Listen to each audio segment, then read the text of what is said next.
Hand இப்படி வச்சுக்கணும். இந்த ஹேண்டு இங்கே இருக்கும். இது எதுக்கு வைக்கிறேன்னா பால் எங்கே போனாலும் இப்படி வந்து கரெக்டாக ஸ்டாப் பண்ணுறது. பால் இங்கே அடிச்சு இங்கே விழுக்கும், இங்கே அடிச்சு இங்கே விழுக்கும். சப்போஸ் பால் நல்லா ஓப்பியாக இந்த இடத்துல விழுகுதுன்னா அப்படியே இப்படி அடித்தா எங்கே போவோம்? நேராக வெளியே போய் விழுகும். புரியுதா? இது என்னது? Straight drive.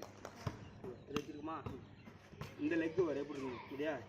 இதை வச்சுருக்கிறத இப்போ பால் இங்கே விழுகுதுன்னா பாலுக்கு நேராக இங்கே. இப்போ சப்போஸ் பால் இந்த இடத்துல விழுகுது சரிதா? அப்போ லெக் என்ன பண்ணணும்? இங்கே கொண்டு போகணும். அப்படி கொண்டு போகணும் சரியா?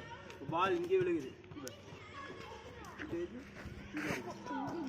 புரியுதா? இப்போ என்ன பண்ணுறோம்? பால் வந்து ஃப்ரண்டில் இருக்குது. நீ என்ன பண்ணுற? நிற்கிற அப்படி பால் அடிக்கணும். இப்படி இங்கே கொண்டு போய் இப்படி பண்ணுற சரியா? இப்படி பண்ண